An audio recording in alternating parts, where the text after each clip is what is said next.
everyone to turn on the camera, please. Hello, teachers.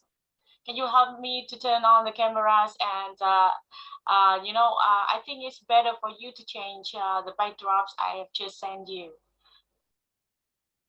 Can you help me to change your backdrops?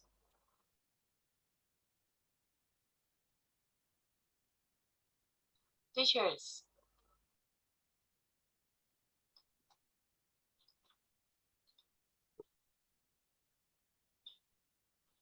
Good morning, everybody.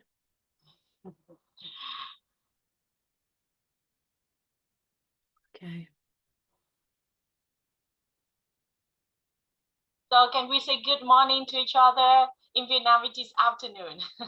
But in the well, UK, good afternoon. Good afternoon. So what time it is in the UK now, teachers, Yvonne? It's just after 8 a.m. and it's a lovely sunny day here in London, which is very unusual for us. So I'm going to enjoy. Oh, it's a wonderful day, right? I heard that it's the weather is changing very often in the UK, right? Okay. Yeah, always, always. So it's lovely to be joining you this morning and joining your teachers as well. Yeah, so very warm welcome everyone, and this one is a literacy training session today. You may know my name already. My name is Nga. I just want to tell you a little bit about this, right? We know each other already, and I'm so thrilled to see so many dedicated educators today. And before we dive in, just a couple of quick notes. So these sessions will last for about 90 minutes, and we encourage you to participate. And so please feel free to use a chat box to share your thoughts and ask questions throughout the sessions. After that, we will have the dedicated Q&A assessment at the end of the presentation of Miss Yvonne presentations. And if before doing that, we hope that we are going to have the very nice pic, right, with the bright backdrop, and hopefully that you help me to change your backdrop and turn on the camera, and then I hope that we also have the very interesting interactions between us, and hopefully this is a very Miss Yvonne today. Of course, she will provide us very wonderful knowledge. And as you know, I would like to introduce a little bit about Yvonne. She's, the content managers of Jolly Learning, and I truly admire her knowledge. Obviously, I have to say that I truly admire her knowledge, dedication, and also infectious positive energy. Because whenever I look at her, she's always very energetic. That's really wonderful, and this is also the typical model for me to learn all the time. And we have to say about her impact is, she had a great contribution to the Jolly Learning community. And also, for me, I think that this is also the great way to contribute to the global effort to change the life by awakening the potentials of the young learners. So as we may know, that Jolly literacy is a very new field and still unfamiliar territories for many teachers. So that's make today's session incredibly very special. And from what we understand, this is one of the very first training workshop on Jolly literacies in Vietnam, and this is being led by our own content manager. So it's a very rare opportunity for us to learn. So hopefully that today you will acquire and obtain a lot of knowledge. Thank you very much. And now it's over to you, Miss Yvonne. Well, it is absolutely wonderful to be here with you today. And it's been a great journey for me using Jolly Phonics. And I can see we've got a little issue with the internet. I'll keep going. I started using Jolly Phonics about 20 years ago, and all we had was one book. And so it was amazing. I turned up at school one day and they said, use this. And I used it with a group of students who had special needs, and they did so well after 16 months. They said we're going to put it in as a main teaching resource. So ever since then, it has grown.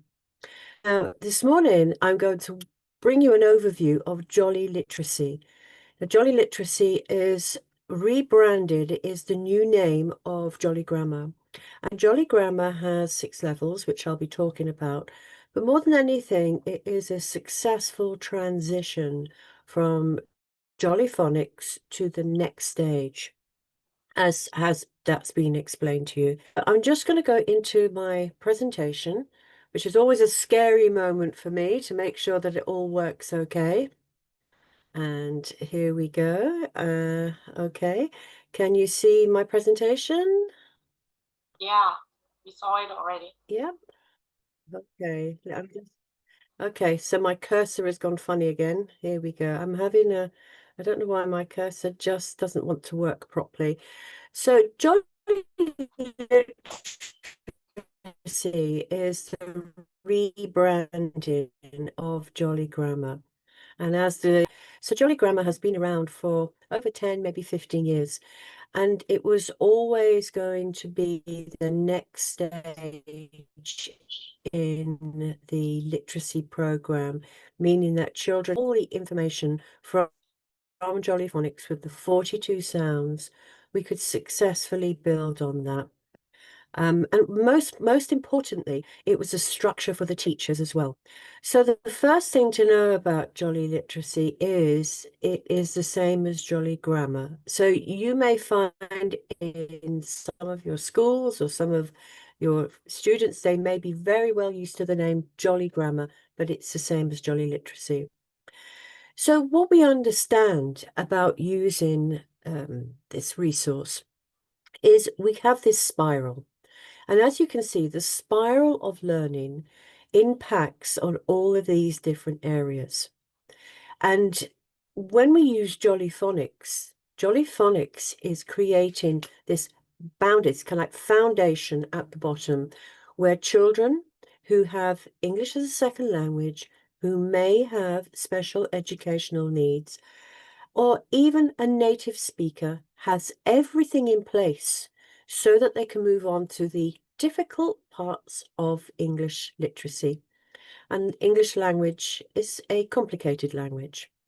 So while we are building up this spiral of information for children, you can see that right at the top there, we are looking at a confident child and strong foundations for the next level. So if you are using Jolly Phonics, you have to make sure that the children are very secure with their phonics components. And as you go through the 42 sounds and you are teaching these, you've got to make sure that groups 1, 2, and 3, which have the short vowels, are really embedded. The children know this before they move on to groups 4 and 7, which are the long vowels. And in my experience working with teachers, the first 3 groups are fast, they're pacey, children learn very quickly. And then we go on to 2 letters making 1 sound, and we just need to slow down a bit, make sure that children have this in place. Because when we get to the point when they're ready to move to Jolly Literacy, we have to understand here. And as you can see here, making it meaningful. I've worked for many years in schools with English as a second language. I was a head teacher of an international school. So I know that children can produce the words, but they may not have comprehension. And also understanding the curriculum. If you are teachers or you have aspirations to be a trainer, what we have to understand is where does this fit as we are teaching? We can do great teaching, we can do great implementation, but if we are not working with the pace of the curriculum of the school, school or the academy, then we are pushing the child in different directions. Life skills, we want a child to be able to problem solve. How many letters? How many sounds? What if I add a letter? What if I take away a letter? What if I change the vowel? Keep them using this line of inquiry so that they are developing these skills. And also, I say community, and I mean the classroom community, because if we're not working as a whole with all the children in the classroom or your students, if you're teaching even one-to-one or a small group, it's making sure that they are all working at the same pace, so you don't have a big differentiation in your classrooms. So this is the impact that if we can get the foundation right and move on to literacy, we have all of this going on. And what we are basically asking is children to be able to read and write and decode, move on to standard English, and also be successful. So in the classroom, you are working with Jolly Phonics, and you can see it's a reverse cycle here with the spiral. Right at the bottom, we have children who probably don't know anything about phonics, maybe learning English. So as we move up, you can see the spiral is getting bigger. What we can do with every part of the program is we are scaffolding new skills. Now, this word scaffolding is huge because as we move along with the program is designed that a child is never put in the position of learning something they haven't done already. So when we move on to a new lesson sound, it will incorporate through the practice, through the teacher's book, through the lesson, even if you're using Jolly Class have been done before. So the child is constantly revising and scaffolding.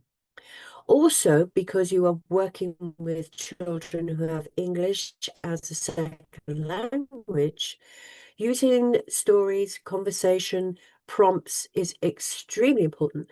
But also, we want children to be able to make sense of what they are learning. So cross-curricular connections. If I was to talk about something, I may introduce colors and feelings, get them to use their knowledge so that it is meaningful. And I'll give you examples of that.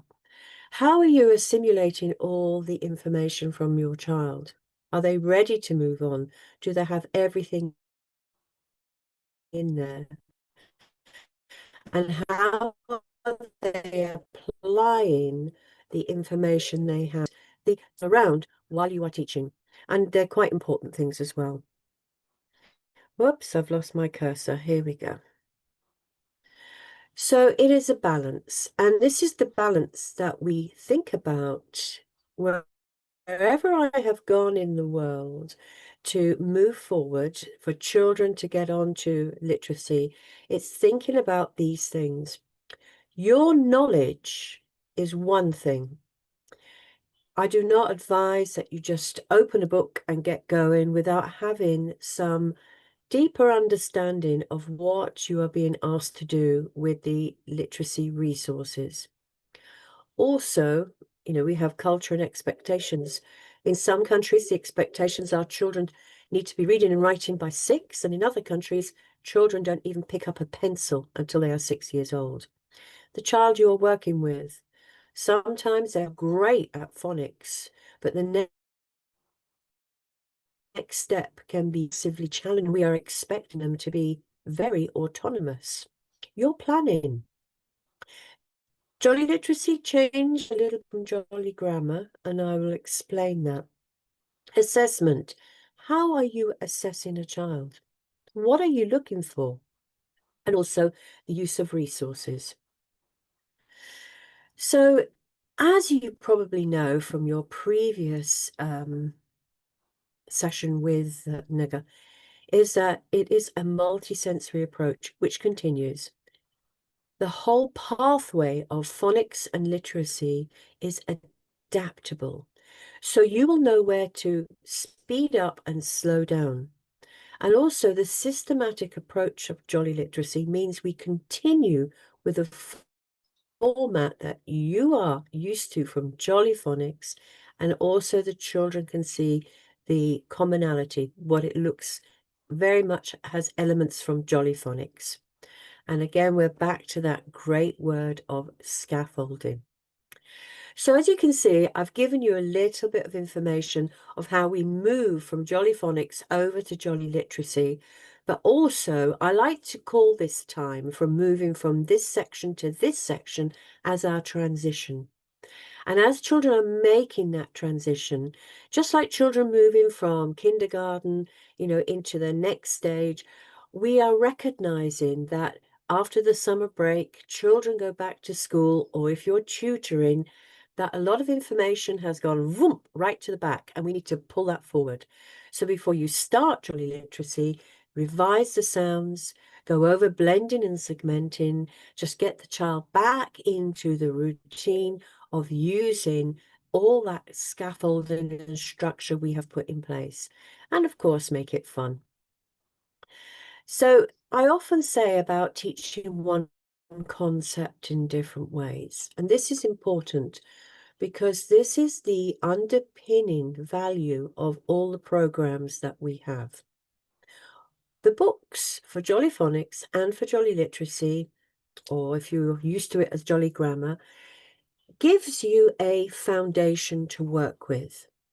You have a lot of structure. You have a flight path, meaning that everything that you are doing in literacy has a wrap around approach, meaning that if you are practicing one skill, you are also developing another skill. They are deeply interlaced. But when we are teaching one concept, we are very aware that children receive this information in different ways. We have children who may be audio and visual learners, children who like to write, and children who are also a mixture of all of these.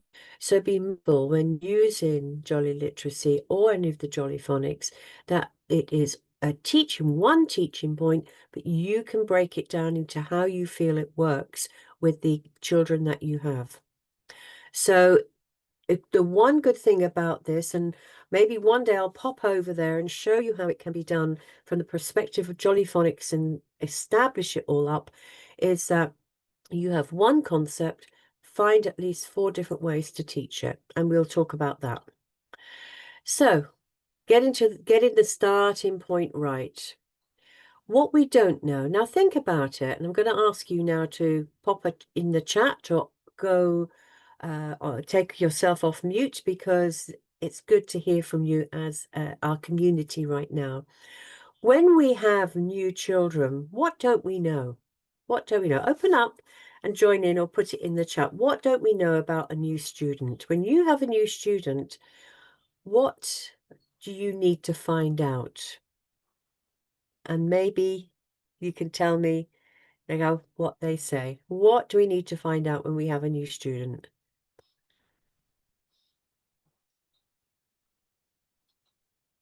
Their names. Yes, that's critical. Yeah, yeah, that's very true. And yeah, and anything else? Yeah. I used to know a teacher who just called everyone girl, boy. Okay, girl, you go ahead. Okay, boy, you go ahead. So it is really important we know their names. Anything else in the chat? Their names. Okay. Their So one hobbies, thing, their let's have a rules, look. the rules classroom. Yeah. Okay, Yeah. classroom rules. These are all very important. And certainly the classroom rules so that you have a starting point of where your children know how to behave in the classroom. But what we know is we know probably when we get our students, we know their name, we know their ages, but what we don't know is their abilities and what can we find out about what they can do. So before you start using Jolly Literacy, it's very important to do an assessment with the children in the class.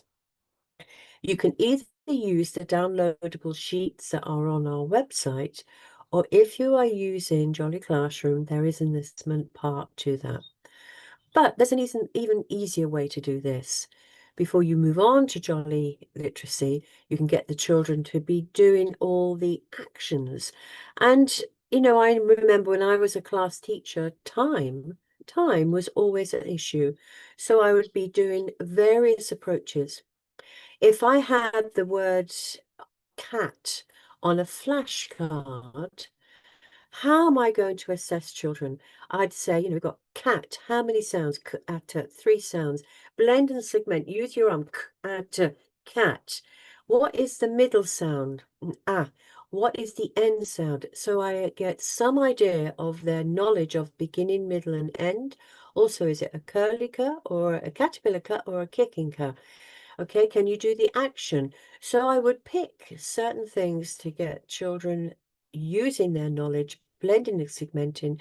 I'd go over the digraphs and also make sure that they had their reading skills in place by using some of the dictation sentences and use that as reverse.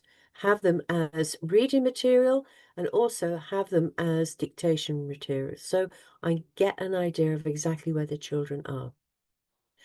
Many children, we have noticed before we even get them onto the program, suffer from cognitive overloads. And this means that they are not only at school, they may have classes, they may have parents who are asking them to do things.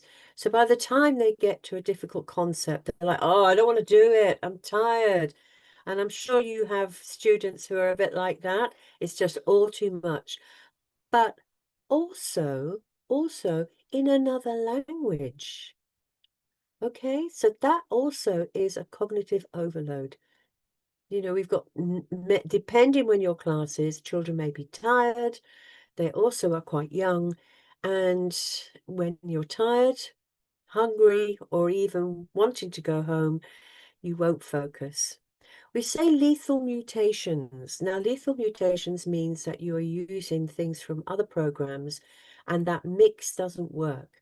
So if you go with one program, use it with fidelity so that you have all the resources in place to help with that. And also your perspective and the child's perspective. Jolly Literacy can cover one academic year. But as you get to know the program, you will see where you can speed up and slow down. While you are doing this, always remember those children who may be slower than the rest. It keeps with that systematic approach that all the resources connect together so that it is built. You can move on securely for the teacher. The teacher has everything planned for them. As I mentioned earlier, you can bring it out. You can make it exciting. You can make it fit topic work, or if you're using STEM, or if you're using other methods, you can really bring it out. And of course, engaging all the senses. We want children to enjoy this, right? We want them to go home and say, "A great day. I saw something about Australia."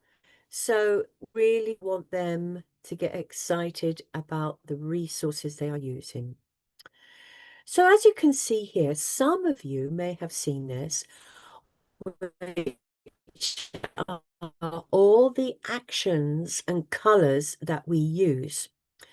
Now, these are extremely helpful for children while they are putting together all the concepts of grammar from English language.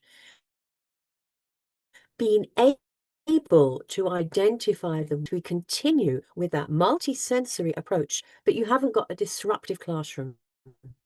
And the other thing is that children can use this strategy that if you have been writing, you can then say, okay, get your color pencils. Can you find the nouns? Color them in, underline them or circle them in black. Can you find the verbs? Underline them in red. So what is this doing? Using this color approach is helping you assess children's knowledge of their growing grammar, but also children are identifying the parts of speech so that they are constructing their sentences in grammar correctly. And you can see here we have the sounds like, you know, a proper noun, a common noun, and the verb, and then the adverb, and the conjunctions, and the prepositions. And all of these help. Prepositions are particularly difficult for children because we have so many little words that mean nothing by themselves.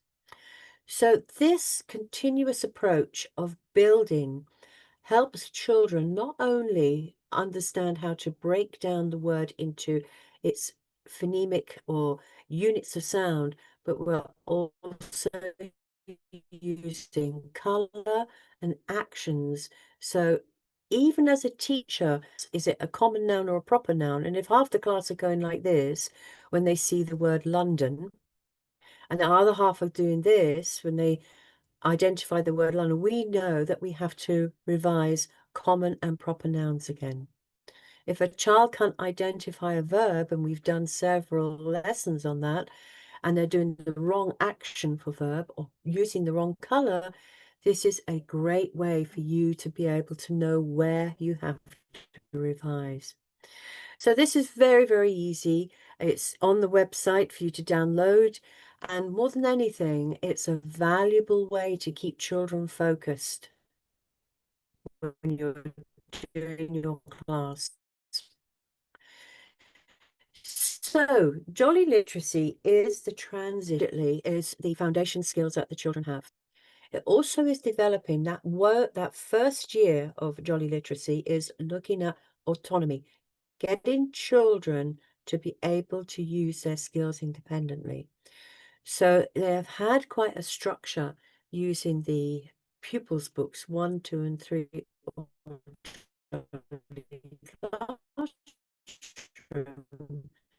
So now we are looking to expand that. We continue with phonemic awareness. So the spelling and spelling choices continue and expand. But again, we are building on the knowledge children have that, for example, the alternative sounds, we are now expanding on them. So there is a complete line of completion through the program. And of course, grammar really explicitly pointed them out. When we're doing Jolly Phonics, we don't say, oh, look, there's a verb, there's a noun, and look, there's an adjective, oh, look, and there's a preposition. We don't really use those words and terminology, but now we are. And we're building them up in a systematic way. So when we look at the Jolly Literacy, you will see that we have other books as well.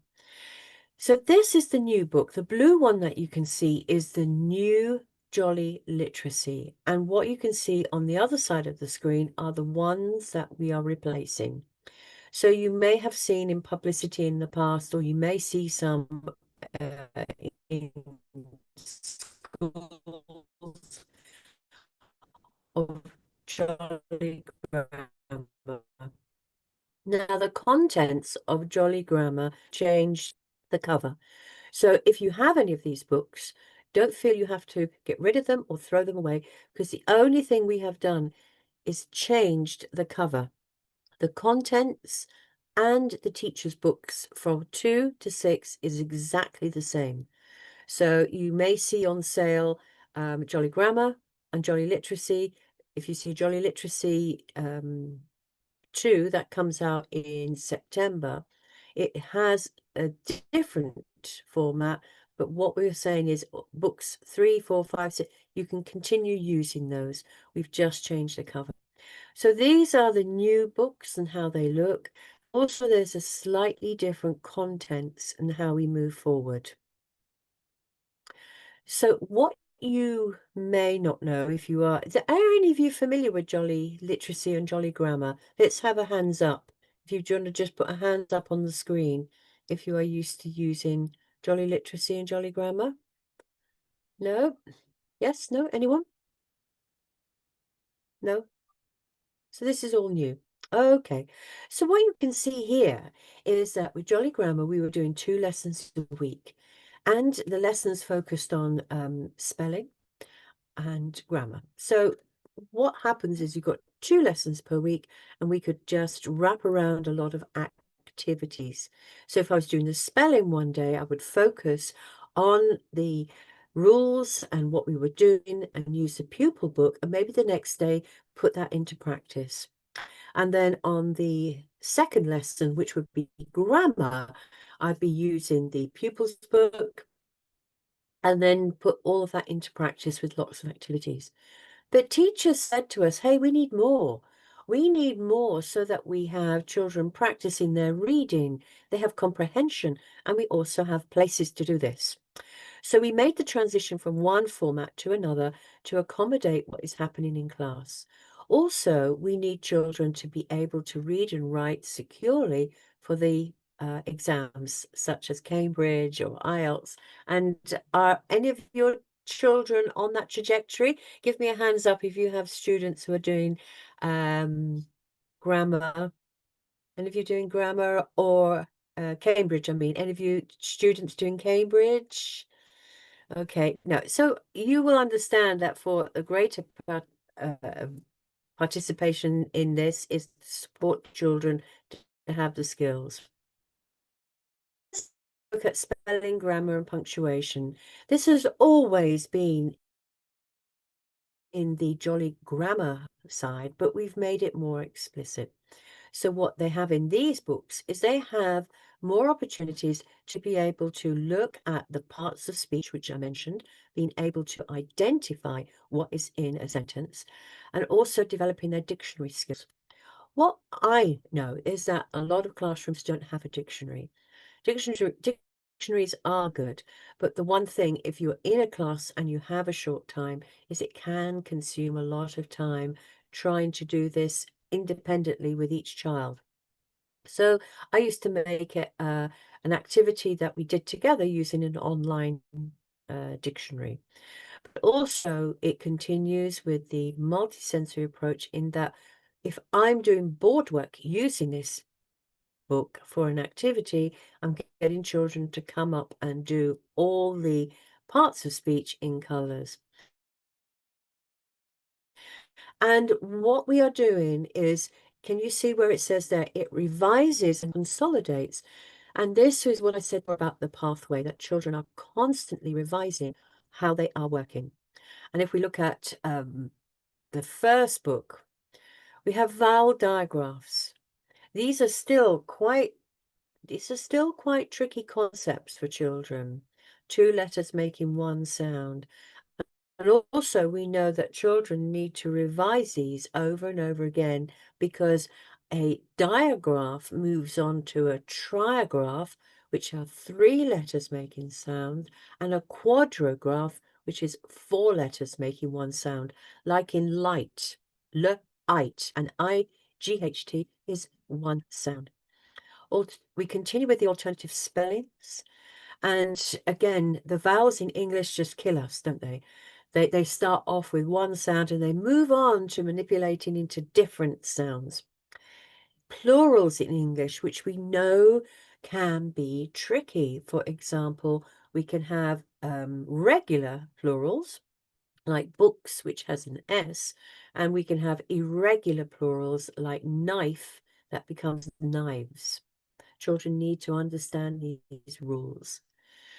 Consonant blends. Now, again, a consonant blend, this is where we bring this in. And many, many places I have gone to do training or consultancy, teachers are referring to consonant blends when we are in the Jolly Phonics stage. We don't call them that. We are aware that putting two consonants together is a blend, but we don't move on to this until children are really, really secure of how the letter sounds are. So this will be the first time they hear this reference, consonant blends. So what I mean is if we have a shed, no, I won't use that one because we have that like black. So in phonics, we will look at every single sound, like b, l, a, k, to make sure that children are identifying each sound correctly. The skill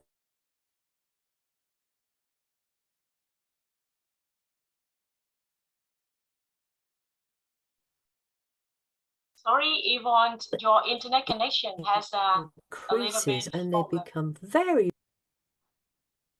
Oh, is it still? Let me have a look. I'm still online. Can you hear me now? Is it okay?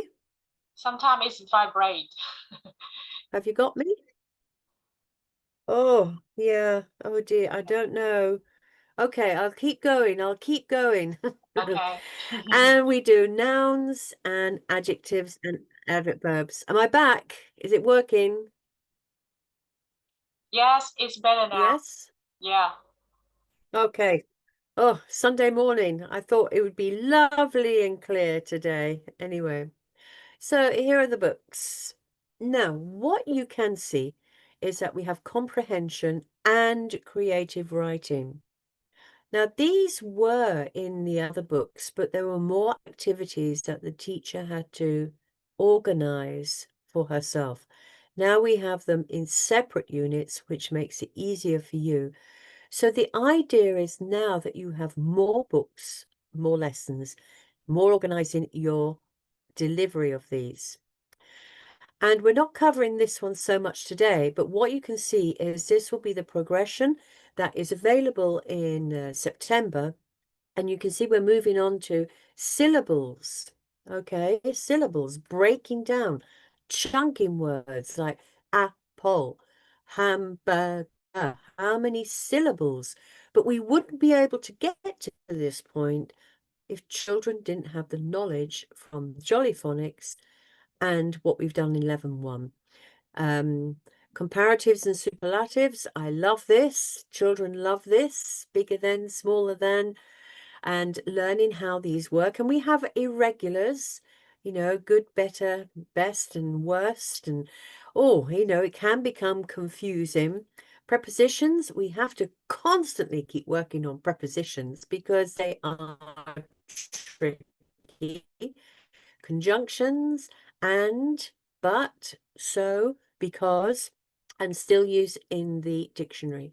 So a lot of these concepts are very familiar to you if you are a teacher. Now, forget this at the top because this will put people into panic. They think, I can't do this in 12 weeks. What I am asking you to do is look, and these are at the inside the books, at just the variations of spellings. And you will see that we do the double F, the double L, the double S, and the double Z, which we call the floss rule. So children get to know that a particular vowel before, short vowel, and doubling. So we are constructing their knowledge. Also, you can see we revise some of the diagraphs.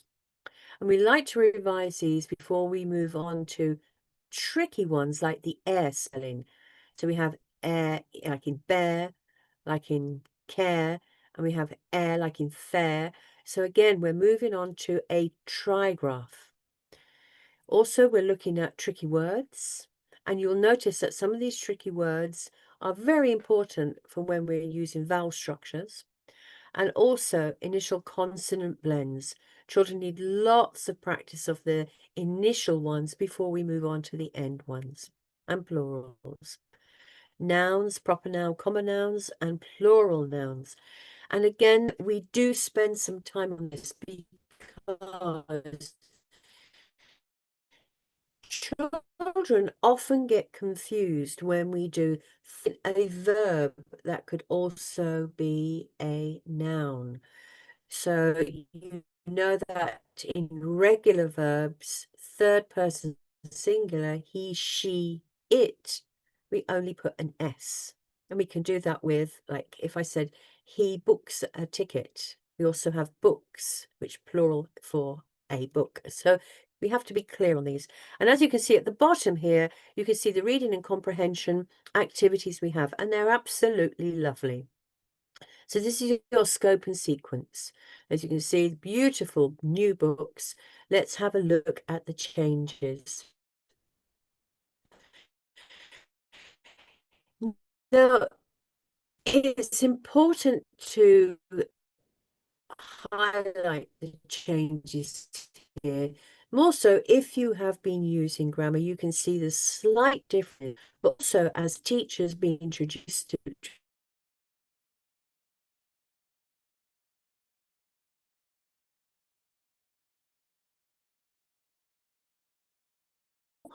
now we're explicitly calling them double letters which are combined, the floss rule. So where it's highlighted over here, this is where we've changed the sequence. And this is very helpful for people who are used to the Jolly format way of doing this. You can also see here that we're looking at split diagraphs. We're spending a little bit more time on children exploring how a split diagraph works, because before we've kind of looked at this as a magic E or hop over E, and now we're calling them split diagraphs and how they are manipulated and how they work. Very important we revise this, especially from English from a second language, because they are and that's been combined into 2 units, which before were trickled along in various different units, but we've brought them together, so there's a logical approach. And also the new ear sound.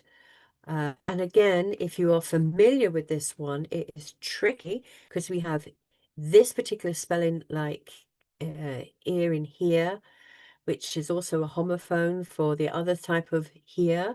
So we practice a lot of this spelling and how it looks. And also PH being the F sound. Again, children have learned concretely about F in fish, F in food. Now we are asking them, there's that same sound, but we're using two letters making one sound. They will be secure and be able to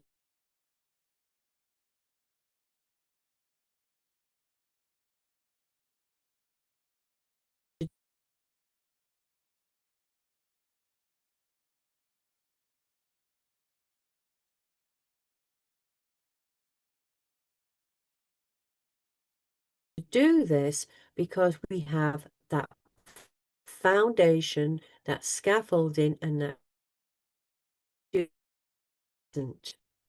And this is the future. Do you feel like an airline pilot?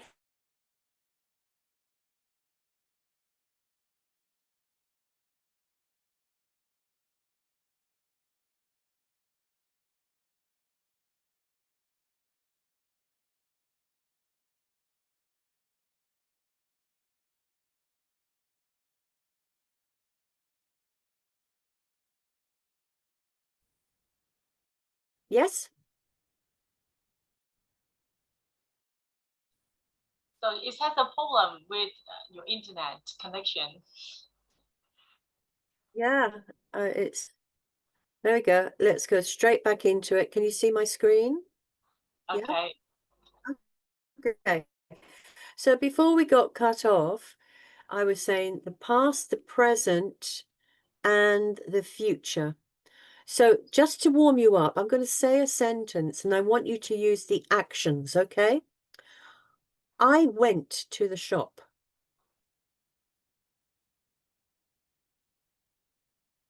Past. I read a book. Present. I shall go to the market. Yeah. Future. Okay, so see if you can join in with me now, okay? All right, so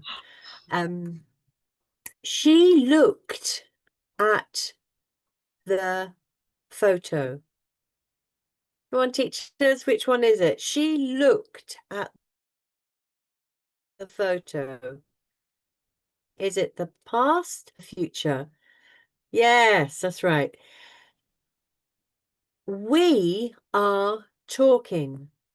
We are talking. The present. She will go ice skating. The future. So you can imagine using this approach, children are learning about the past, the present, and the future, but we're doing it in the simple. First, they will do the infinitive, and then we move on to the simple tense.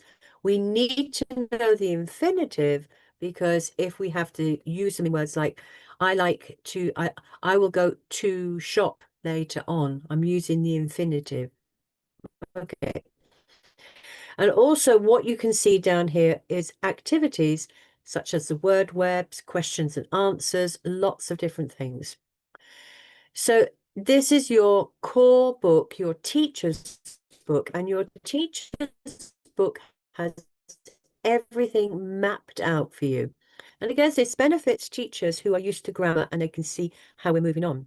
But also, what a big option we have here with not only joining words, and we have sequences of sentences, suffixes, really easy to begin with suffixes and making compound sentences. So let's move on. Okay. So this is one of the pages from the very beginning of the pupil's workbook, and it's spelling, grammar, and punctuation.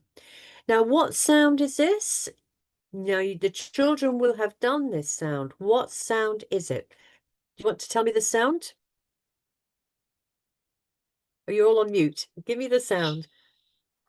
Shh. Okay, shh. So children will have done this sound. They know that it is a digraph, it's one unit of sound, and we're revising this. We are doing some revision because children also need to be able to build on these sounds. So if you look at this, you'll think, well, the kids have done this. Why are we revising this? We need to start building that infrastructure. So what can we do with this page?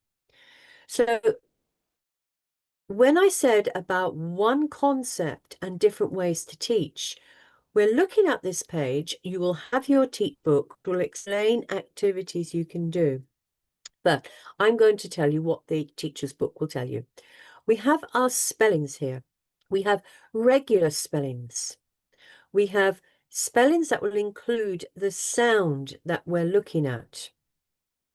And we'll also have two tricky words and a new word, which will be following some plans, such like a compound word or a word that will require a little bit more skill. So if I'm looking at this in my class and I want children to warm up, I could write on the board am. How many sounds in am? Hold up your finger and let me know. Are there 5? How many sounds in am? Okay. Come on, teachers. Let me see your fingers.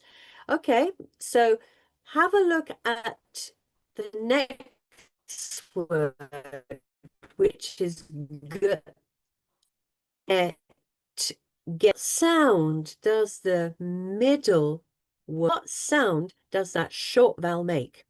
And hopefully your children will go eh. And I'll say, can you give me the action? Eh. Okay, let's have a look at the next one. Clap. How many sounds in clap? K. How many sounds in clap? K, l, ap, clap. 4, you're right. Now at the moment, 4 sounds, yeah. K, l, ap.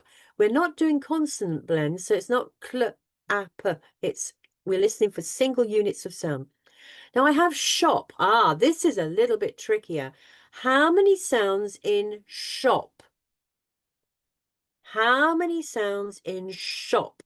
3, exactly. So now I'm getting to my target teaching, where we have sh, op, shop, and the same with foot. So I wouldn't do every single word and get them to blend and segment. But what I would do is get them to go through the regular, maybe one regular, maybe 2 of the words that have the focus sound. And then I'll look at the tricky words, which they should know, because we've done these in group 6. So we have I and the. And I would say, can you give me a sentence with I? And the child will say, I am very happy. I can see my friend. Okay, so I have a context sentence, which I've asked the children to do. So I'm listening, and I'll say to the children, talk to each other, make a sentence with I. And we have the. And I would say, okay, that is a strange word because it needs to have a friend with it. So I could say the chair, the table, the sun. I would give them a context and ask them to give me something back. Cross-curricular, listening, comprehension, using tricky words. I'm using lots of different approaches for one concept. And we have shampoo. Well, shampoo is not an English word. Shampoo is an Indian word. I don't know if you get, we're like magpies. We steal words from other countries. So shampoo. How many sounds in shampoo, everybody? A, m, ooh. You could do this with the children. You could add. So we have done a little bit on the spellings. Yeah, 5 sounds. And again, here we're looking at what we could write. Now, in your teacher's book, it will tell you exactly all the words that you could have here with a sh in it. And we could have, you've got fish, we could have shop, we can have ship, we can have all these different words. Now, here is your dictation. Dictation at the beginning can take time because children are still working on their handwriting. But again, it's one concept which is covering many things. Dictation is covering handwriting, blending and segmenting, children's knowledge, their phonemic awareness, also writing sentences, the basics of punctuation, capital letters and full stops. So this page is indeed covering spelling, grammar, and punctuation. And one thing, it looks very simple. When you look at this page and you say, wow, that's easy. It's not that easy. You understand what it is asking you to do. Now, what you might do if you're in a class and you only have 40 minutes or half an hour is do 1 or 2 of the fish. You could have fish, draw a fish, do another word, shop, do your dictation, and then go back to this because you don't want to lose all your time on colouring and drawing. Depends on the age of the children. So this is how we get children back into their way of thinking of Jolly Phonics. Now, what you can see here is how we move on a little bit further to reading and comprehension. Everything on this side is decodable, which means that children have done all the letter sounds so they can read it very easily. Also, the tricky words. Again, an aquarium. Some children may have been to an aquarium, some haven't. But the point being is that they are reading. Now, thinking about this, we're giving them the opportunity also to look at punctuation. So you could either read this, and what we recommend is if you are a teacher where you have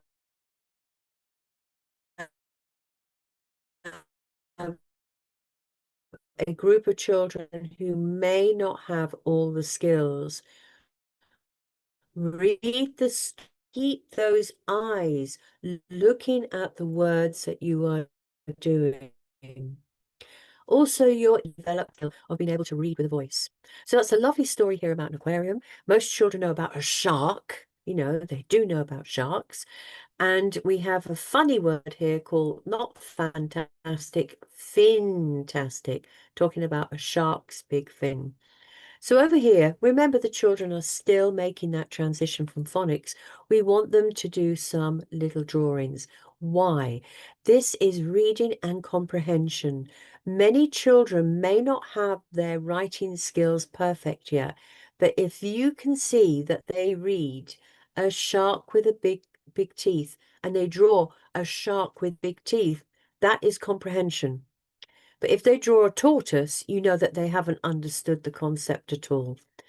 If we have here 6 red fish and they've only done 3, then you know they are failing with some of their comprehension. And you can say, how many fish is this? So this area is your way of assessing, and it's a very nice one. Here we're asking children to do something very simple, which is to decide whether it's yes or no. But again, we have reading and comprehension. So again, it's easy for them to make the decision. And if half your class are coming out with the wrong answer, you may have to think, I have to go through this again and help them. And you may have children who are able to do this sentence. But again, when you get to this part, this is very important. You may have to model. You may have to offer a way for children to get started. What did Josh buy? You know, what did Josh buy? Where can I find that? And help them find it. So you found the area where it is. Remember, they need the skills to be able to look for the answer, because this is how they're going to cope with exams, and they're going to cope with future building up their texts and ideas. Where is it? It's here. Let me read this again to you, boys and girls. And so they can write to model that. So this is a lovely way to get started. How many concepts am I covering on this page? Now think about it. How many concepts are you covering?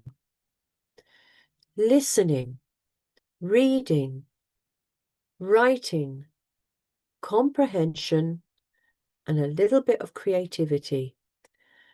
The creativity is here. So as you can see, it looks one-dimensional, and then as we move over, you can see that it expands out to whatever you need.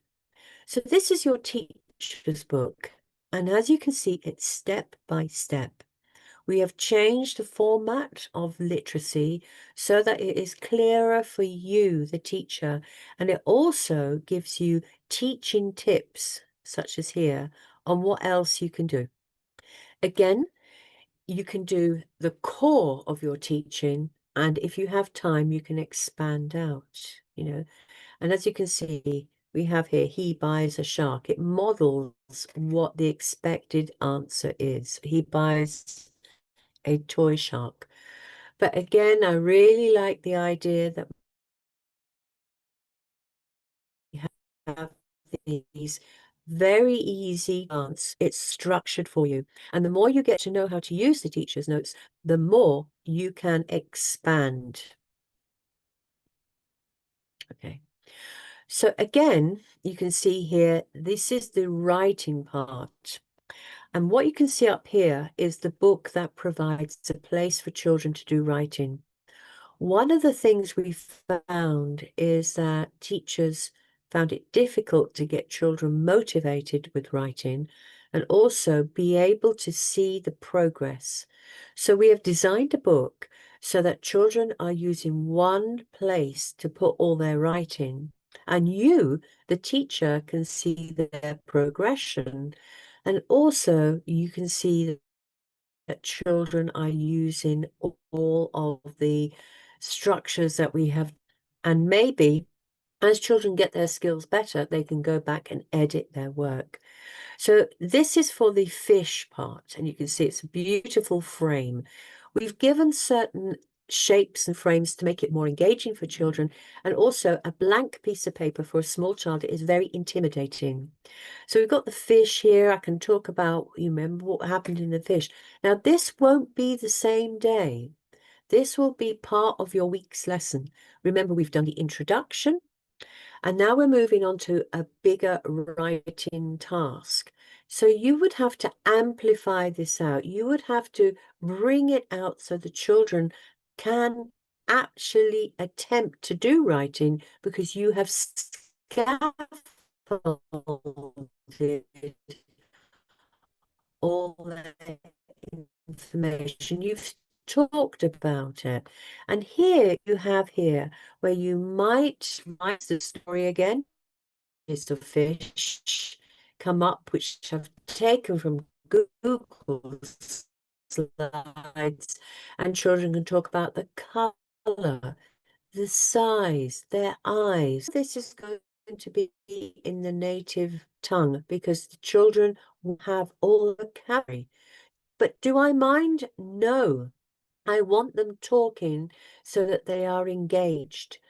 But also it's my class, so I want to draw them back in. You know, I'm talking about fish, I'm talking about fish, I'm talking about fish in my mother tongue, and now I want to draw you back to my English class, my literacy class. So they've had the opportunity to express themselves, which children need. And now I want them to zoom in to do the writing. And I will start with, I can see a big fish, big fish, fish, full stop. The trick word, fish, is red and green. As I am modeling this, I'm also going to be modeling the blending and segmenting, the breaking down of the word, and how many sounds. I may do 2 model sentences so that children can see what they need to do. So when they're here, they can see what they need to do. They know what I am asking them to do. Many children are very confused when they are being asked to do something because it hasn't been modeled. As I am modeling it, I'm also using the strategies that are in the child's head. I and can see the fish. And many children will be using the action still to work it out, and that's okay. So you can see here you have plenary, and the plenary is how you get the children to share and talk about their work. This is a very British word, plenary. And we'll invite children to read out their sentences. We could even get a child to draw the fish that they were talking about. So if a child says, I can see a big shark, so come up and draw that, because I want them to make that connection. You have further activities here where we can label the parts of a fish. This is the bigger curriculum. We're using body parts. We're also using adjectives, although we are not explicitly teaching adjectives. I can see a big fish. I can see a red shark. We are using them, but we are not explicitly pointing them out at the moment. And then down here, you have your learning objectives. Now, this is really important for if you are in school and you have planning. You know, what am I doing this month? Because maybe some of you have got to produce planning or at least an overview for parents or have in your system what your objectives are for using Jolly Literacy. And they're all here. And this is your assessment. So this is a very good resource for teachers, giving you from the beginning to the end of what that lesson has. Now remember, this lesson is for the whole week. Let's move on. This concept is the whole week of writing, reading, comprehension, and also the structure. And here you can see the inside of a pupil's book. It's not connected there, but again, you can see how it's a very similar format and how children are moving on. Okay, so as you can see, this is the structure I was talking about. Now, if you have fast finishers, and we always have children who finish super quick and they disrupt the others, get them to colour in the fish. If you finish first, or are you very quick, I want to read what you've done, then sit quietly and colour in the fish and the bubbles. We want children to be focused.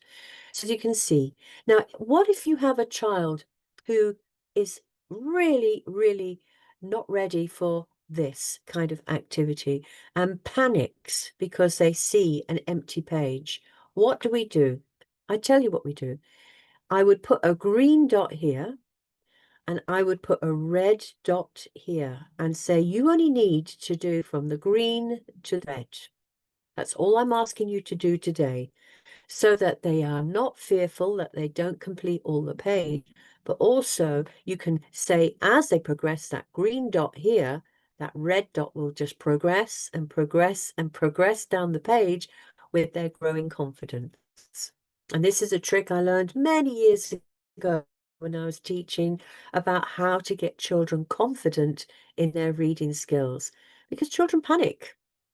So as you move on, we have some activities, and you can see here we are really now expanding children's knowledge. We've got adjectives, and this is the middle of the Literacy 1 book.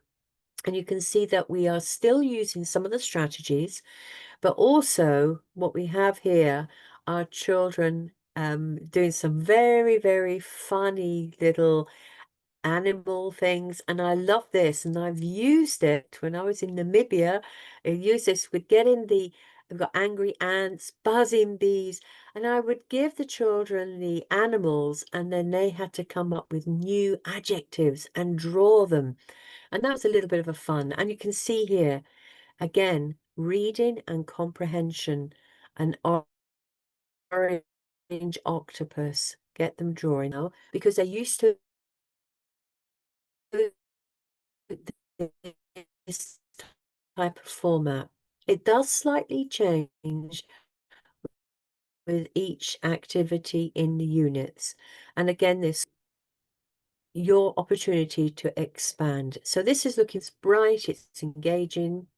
And then what you see over here are capital letters. Children are still making that connection.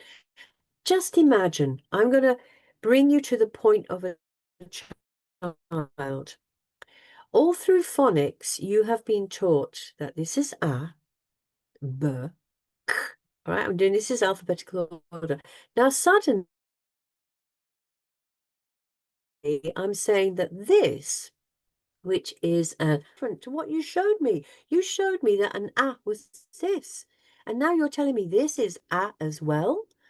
And so you can imagine it's another leap for children to learn. It doesn't come quickly. But what you will notice is all the way through the Jolly Phonics program are in the books and also in a lot of the resources, because we are helping children assimilate that symbol for when we get to this point where we teach the alphabet. We teach the alphabet in book 2 with the pupils books in Jolly Phonics, but we still need to help children make the connection with children may find. Some are pretty easy, like a k and a k are very much the same, but then we have a b, which is slightly different from that b, but it's the same sound. So it's the same sound, but it's a different shape. And still children need to know that. And also they need to know the alphabet. And they also need to know the letter name and the letter sound. So we have A, B, C, D is the letter name, but A, B, K is the sound. And I use this a lot. And in an activity like this, I would be saying, give me the sound and give me the name. And they should be able to do this quite well. So you can see this, and this one is a join the dot activity. So as you can see, we have a lot of work on each page, although it looks simple. And also the middle part, if you find, I'll give you a little activity. If you find that you have time after doing an activity like this, let's go into a game. And the game would be, can you name me a fruit that begins with A? Apple. Can you name me an animal that begins with B? Baboon. Can you name me a vegetable that begins with K? Children will shout, carrot. So again, what children are doing are building up their vocabulary skills. And it gets really, when we get down here, can you name something beginning with V? Van. Tell me something you drink that begins with W, water. So this is a good one for children making connections with the letter sound, initial sound, and then moving into vocabulary.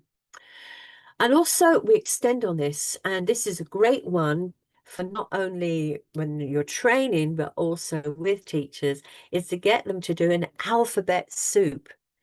Now, the good thing is that children now get the opportunity to work in groups or work with the teacher to think of vegetables. That's why the other activity is very handy.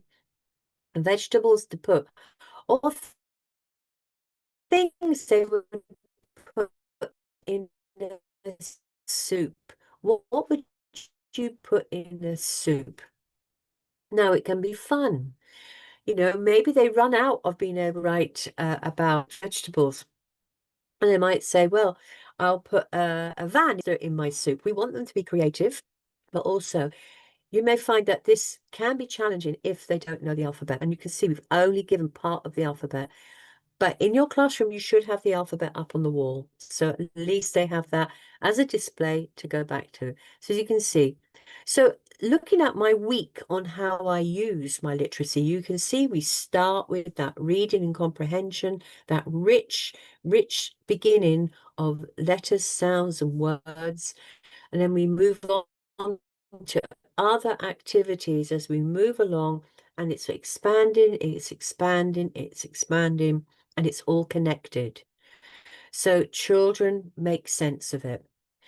And we're coming towards the end of using Jolly Literacy, and you can see now that there's some complexity to it, in that we're asking children to read more complex words, but they're still using their blending and segmenting skills.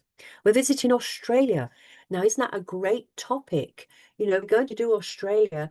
Let's have a look at Australia. Have a YouTube video showing what Australia looks like. Think about how you can make this meaningful. And as I worked for many years with English as a second language, I realized that visual cues are extremely important. That 30-second video of showing Australia, the mountains, how dry it is, the sheep, everything, kangaroos, was really interested for the children. Similar format, but you can see we've got big words here like a giant millipede. What is a millipede? We also have a kangaroo. Everyone loves a kangaroo. And we have a quokka. It's a cute little animal. There they are.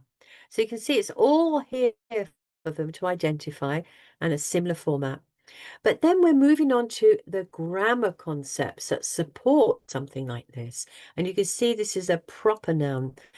Now, a proper noun talks about a name, a day of a week, a city, a country. Remember, not all countries, not all places use the same approach. If I say I am English, in that sentence, English would have a capital E. If I say in Spanish, soy inglesa, it doesn't have a capital because in Spain, they don't give your nationality a capital letter. So for some countries, we had to reinforce the fact that a proper noun and a common noun are quite different. And here we're doing the, whoops, let me go back. We are doing the proper noun. And the proper noun means we're talking about places. So this activity, Australia, Vietnam, Hanoi, London, Yvonne, is a proper noun. A common noun, oh, sorry, I've done that the wrong way around. This is it, a proper noun. Sorry, a proper noun is the two fingers, sorry. And a common noun, table, chair, laptop. So if I said, I can see a tree. I can see a tree. I went to London. I could see a kangaroo. I visited Paris and I went on a Tuesday, and Paris is in France. So using the actions helps children identify the proper noun and the common noun. So this is what they're doing here. And also look at this, me. So we're moving on from I to me. So we're helping children with me, he, she, it. They will have done these as tricky words, but now we're using them. This is me. and this is my teacher. And I have to say, I've seen some very peculiar representations of myself, and I don't get offended when children see me in a different way. And also write about me. You know, a child will say, I am 6 and I am big. My teacher is Miss Yvonne and she is angry. They might put something like that. Now, here we have address.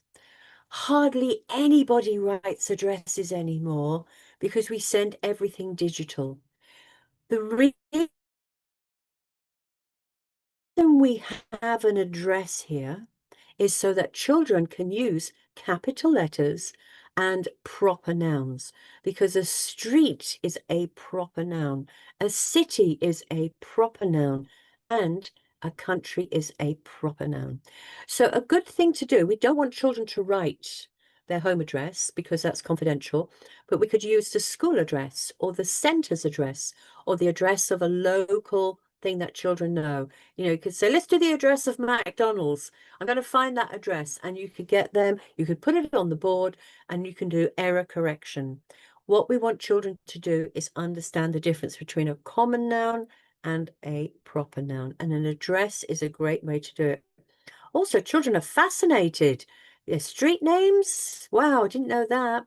So here you can see the whole lesson plan that is span over the whole week or longer if you want. You've got a lot going on.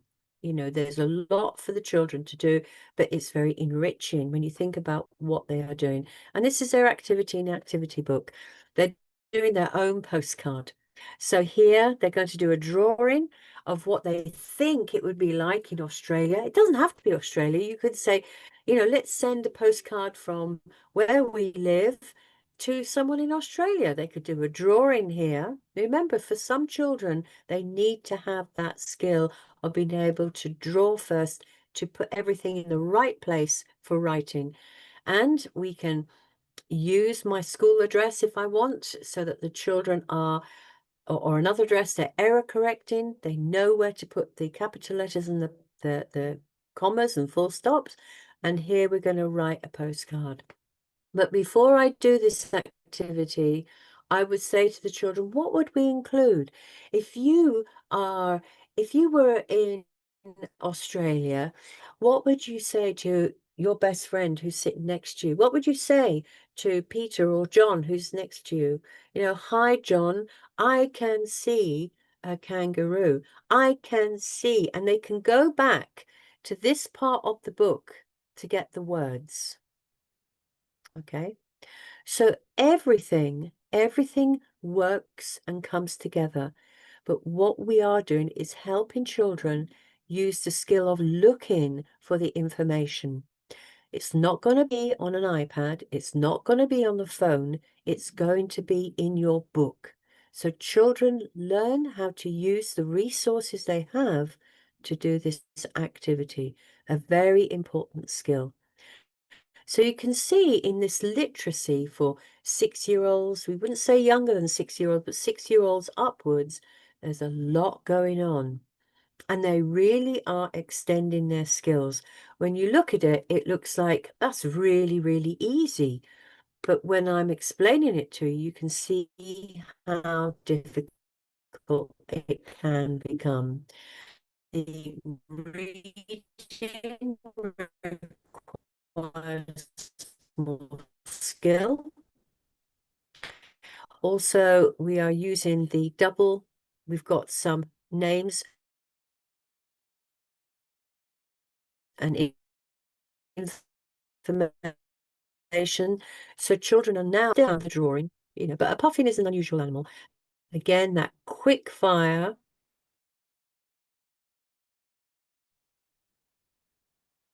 Reading comprehension and answer, and you can see longer answers.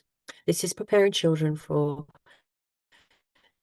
the exam components, if they're doing starters, movers and flyers, or moving on to Cambridge trajectory.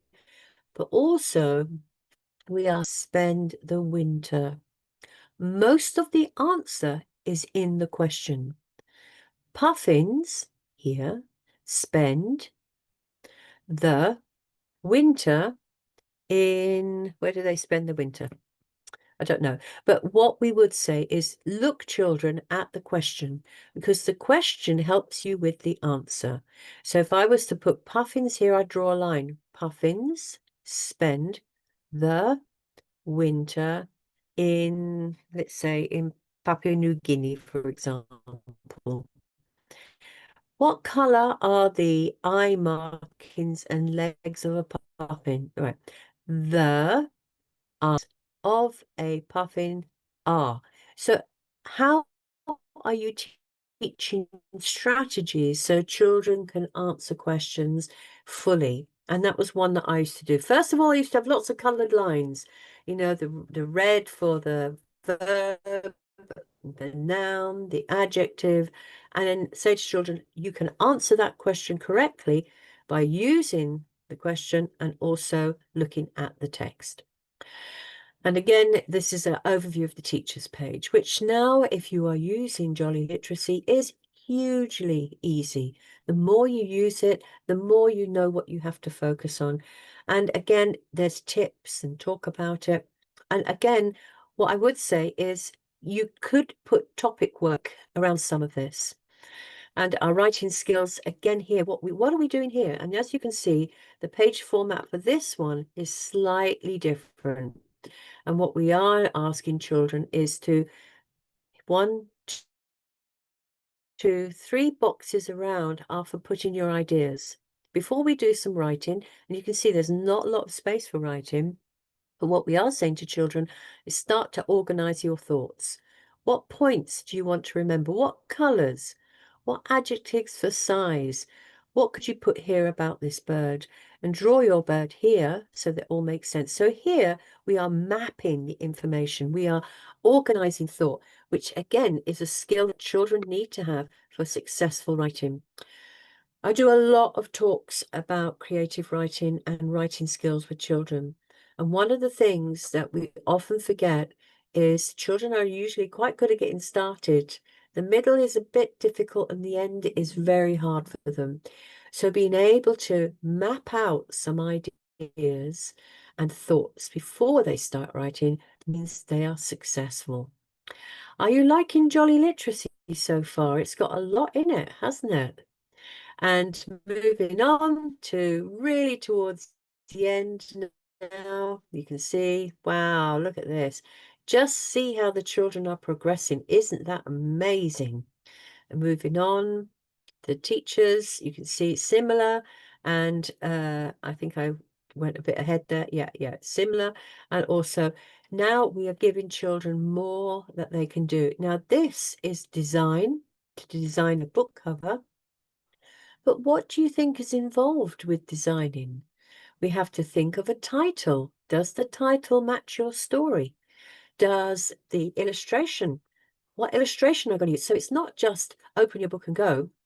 They have to think. They have to map out.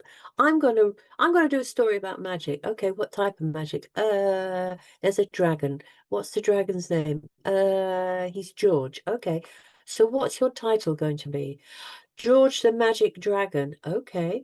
Now, how are we going to draw that? They have to think about things. Who is the author? What is an author? Ah, and we pick up a book and we show them where the authors are. So again, this is mapping out information so that it works. So using this simple format is a start. There's a lot more that goes into designing it. What else are you going to add to your information about a book? So again, you may look at this and think, that's easy. And this has been one of our most successful adaptations is the enormous turnip. And here thinking about what else can we do for speaking is getting children to act out the story, change the vegetable, do some critical thinking. Did the hen really make a difference? Also looking at the animals we have around us, but how do we problem solve? You know, if we had, what would we do if our all our vegetables were enormous. How would we get them home from the shops? How would we chop them up to make soup? So it's critical thinking now, and we're building children's skills up on how they look at a story. So they are developing the who, what, why, and when. Again, we're building up and we're building up. So you can see these are the covers of the book, and you can see here, I love the one about the donkey. I love the one about the donkey. And you can see here, this is the one about the bird that we've done. And also for as we move on. And this is your teacher's plenary, an overview for the enormous turnip. Not many units connect up with our reading books, but this one does.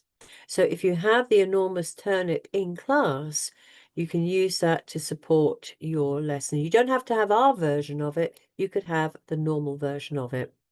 And here we go. Now, as children get right to the end of Jolly Literacy, you can see that we're giving them bigger canvas to write on. Suddenly, it's up their skills. We have used different structures with how we are presenting the writing tasks, but also everything is connected. What I'm reading, what I'm hearing, what I'm seeing, and now what I am writing. Now, as we get to the end, children can do this task. For some, it still might be challenging, but they're on the road there. Okay, so as we get to the end of my presentation, you can see that it is a very complete program, and Jolly Literacy 2 follows on the same format, but what we are doing are extending the grammar concepts so that children are using them in the same meaningful way. So once you have got Jolly Literacy 1 really, really worked out and how you've used it, Literacy 2 will be easy for you to just take on. Do you like the books? They're lovely, aren't they? Really lovely books. Yeah, it's also not easy too, right? It's so many things that we have to master before teaching. Yeah. For example, after the lessons, I can remember some kind of key things like decodables, the color decoded, and also some kind of action to take the part of speech. And also the step of teaching reading comprehension skills, so many things, right? And also writing skills is considered to be the ending part of the lessons, right? And this also very helpful for us today. And after that, I can understand the many steps. There are so many steps, especially for reading. I think that the story also very engaging for students as well, if you know how to explore it. Yeah. And what you have said is very correct, that at the moment, honestly, at the moment, you are looking at Jolly Literacy thinking, wow, that is a lot. Actually, once you have done 1 or 2 lessons, you will find this isn't that difficult, actually. I can do this. But what you are doing is offering it in a way that is systematic. It's all planned for you. So whereas before, as a teacher, I would have my lesson and then I had to look for extension activities, and then I had to look at ways of getting children engaged for writing. It's all there. It's all there done for me. And more than anything, children really like the content. They want to see animals. They want to hear stories. They want practical things. They want fun things like an imaginary soup. They're very young learners, but also we are building on everything that you have done in Jolly Phonics or your previous teacher has done. So this has been an overview of how it all comes together. And as you can see at the very end, it's incredibly successful that we've gone from this short, tiny little writing frame like this to a whole page, where I would say 70% of children are like, I'm writing, I'm writing, I'm writing, I'm writing.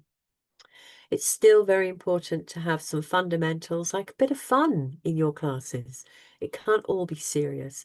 And we hope that having these different topics brings out you, the teacher, as well, because it is a relationship you have with your children. So are there any questions? You've been very good teachers watching me give it all. A lot of information, I know. So are there any questions that you have? It's Sunday, right? It's a lot. It's a lot. But So I think more, yeah, I think more than anything is you've got this information, you've seen the overview. The next step is we would like to start getting videos of how this is taught in a classroom to share with you. But more than anything is giving lots of practical tips on a sample. And maybe in the future I can do like a sample lesson where we can go through one book and I can show you one activity and give it to you as a sample lesson. Because the more examples that you have, the easier it is to get into your classrooms and use. Yeah. Okay. So teachers, do you have any question for Miss Yvonne about Jolly literacy? I think that they are all very new with Jolly literacy, so it's maybe very hard for them at first to imagine what is going on with one. absolutely. Absolutely. And I think you've been great. The first thing is you've joined up to listen about Jolly Literacy, which is the first big thing that you can do. And I really appreciate the time that you have put into listening to me. And also, I'm very grateful for the opportunity to share. But I know that it's like, that's a lot of information. And usually the questions come afterwards. So I understand it's a lot of information, but I hope you've enjoyed it. And I hope it's inspired you a little bit to think about where children are going. If you're doing Jolly Phonics, and this is the next step. Yeah. But one thing I would say is even if you never do Jolly Literacy, this has given you an idea of where children need to be before they move on to literacy. You have an idea of the standard they need to be at to move on to the next stage. And that is an amazing thing to have knowledge. So I'll be looking forward to joining you again and maybe go through some other aspects of the program to support you. Yeah. And if they, everyone, do you have any questions? This is the great chance for you to ask her in person. I think their biggest question now is, can I have a cup of coffee? That's probably their biggest Yeah, question. right. It's very hard, right? So I think the Yeah, teachers in Vietnam must prepare the student very well before teaching Jolly literacy. They have yeah. to, yeah, because Jolly Phonics is also the great thing for them to discover. I think this is also the long journey for them to go. And Of yeah, course. right. Coming up with Yeah. Jolly literacy is something very, I know that it's very engaging, interesting, but it is still a long journey. It is a long journey, and the one thing is recognizing that is really the point as well.